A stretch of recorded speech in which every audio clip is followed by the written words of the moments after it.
Today, we're going to talk in depth about one of the most talked about stories about AMC right now. The idea of huge growth potential. The fact that short positions are still stuck. The fact that many investors still think a 10x move is possible. This situation has many levels, and when you link them all together, you can get a very clear picture of what's really going on behind the scenes. First, let's talk about something that's been going around lately. A jokey post talked about a report on AMC's Chapter 11 bankruptcy. But right next to that sarcasm was real news that AMC was growing by adding 65 ScreenX and 4DX locations around the world. This difference is now important. Some people are still spreading the story that the company is bankrupt, but on the other hand, the company is spending in better theater experiences and going global. That alone makes the gap between what people think and what is real. This shows that AMC is not still. Instead, the business is changing to meet the needs of the changing market. The movie theater business has changed a lot over the years, and AMC was one of the first to move toward premium forms like ScreenX and 4DX. The goal of these events is to bring in more customers, raise ticket prices, and, in the end, make more money per visitor. It's not a new thing. AMC has been working on this for a long time, as part of a long-term plan. This is why a lot of people think the basics of AMC are getting better. Over time, a business becomes more efficient when it invests in experiences with better margins and changes to meet market needs. When something is more efficient, it works better financially, makes more money, and lasts longer. And now people ask why some buyers are still sure. This is one of the main reasons. Moving on to the organization of the market, there is now another interesting point being talked about. If a MEMS was really a failing business with no future, then why would so much of its trade go through an outside exchange? Some of the data we've seen shows very high amounts of off-exchange or dark pool activity, up to 74% and even higher at times. This makes me think of a big question. There would be no need for these systems if the company's news and changes didn't matter. A weak company will go out of business on its own in a normal market. There's no need for complicated trading tactics or heavy off-exchange routing. This kind of behavior makes us think that something else is going on below the surface. From this point of view, some people think that market makers know that AMC's situation is getting better. They both think that the companies will grow in the future and make the same planned investments. So, instead of letting prices find themselves naturally, there seems to be a lot of reliance on other trading processes that can change price action in ways that are harder to see. The borrowing of shares is another important thing to think about. Millions of shares are still being lent, even though the prices are lower. For instance, borrowing more than 1 million shares in a short amount of time shows that people are still wanting to buy shares, which is a big demand. This directly contradicts the idea that short sellers have already closed their positions. There wouldn't be much or any desire to borrow shares if they had fully closed. But the fact that large amounts of money are still being borrowed means that short positions are still open. Demand doesn't just happen. In this case, it's a strong sign that the story isn't over yet. A lot of talk has also been had about dilution and selling shares.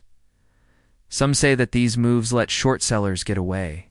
Others, though, say that even if new shares came on the market, the number of synthetic or previously made positions is so big that it wouldn't be enough to fix everything.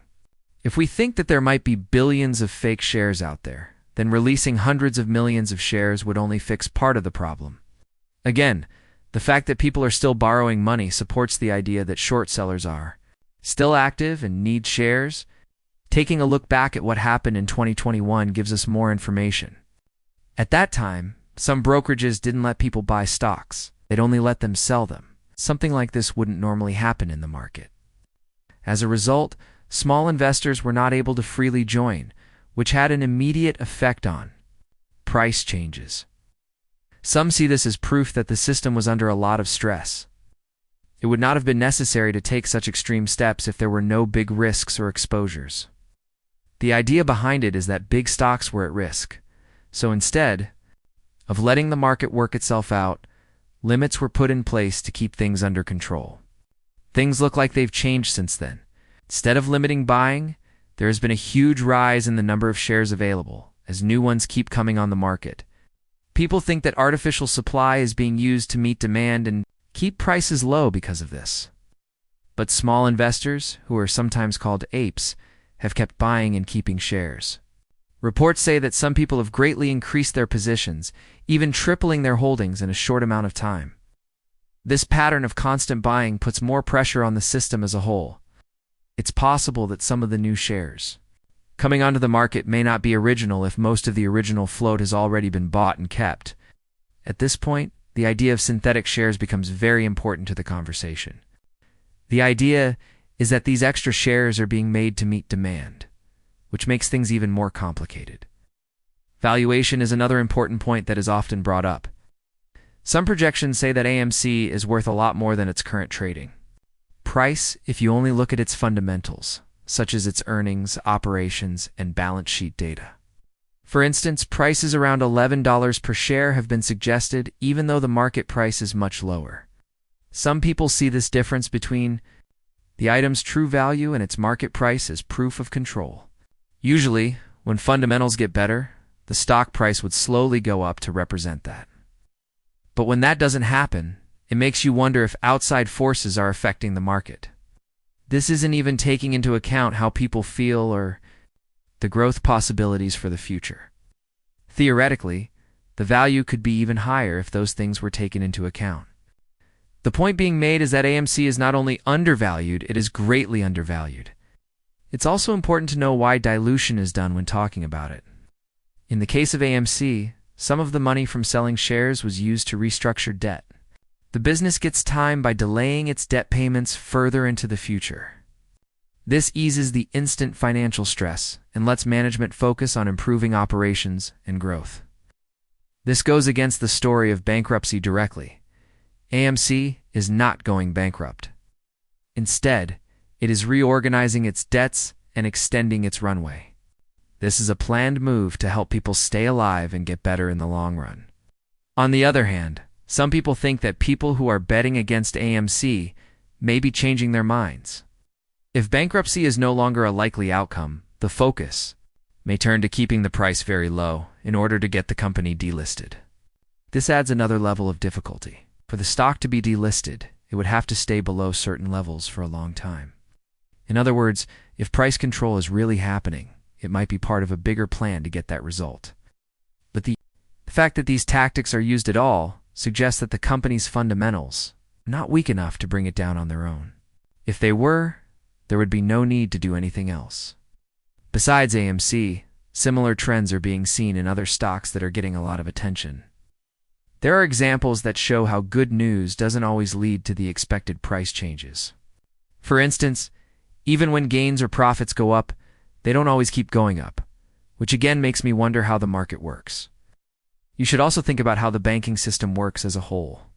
Reports of big companies making a lot of money from trading and cases of companies borrowing money to pay their bills add to the confusion. High sales numbers may look like a sign of strength, but deeds may reveal a different story. At the same time, people are paying close attention to how commodities like gold and silver change. Prices going up and strong desire for physical assets are signs that investors' feelings are changing. These trends may affect many markets by changing how liquid they are, how willing people are to take risks, and the general stability of the economy. Companies with ties to these areas, such as those that deal with mines, are also getting more attention. People think that strong performance in these areas is a good sign for stocks that are tied to them and investors who are interested in those ecosystems. All of these things, AMC's growth, better fundamentals, ongoing share demand, historical context, valuation gaps, DAPs, and market dynamics in general, make for a very complicated and changing situation. Some people see this as a chance for a big gain, thanks to both principles and unresolved structural problems. Others are still skeptical and focus on old-fashioned measures. But it's clear that AMC is not a simple story, no matter what point of view you have. The most important thing to remember is that many forces are acting at the same time. The way the market works, how investors act, and big-picture economic trends are all affecting each other right now. The result is still one of the most closely watched events in the market, even though these forces are always changing. That's all we have for you today, guys. What do you think about AMC stock? Join in and let us know what you think in the comments.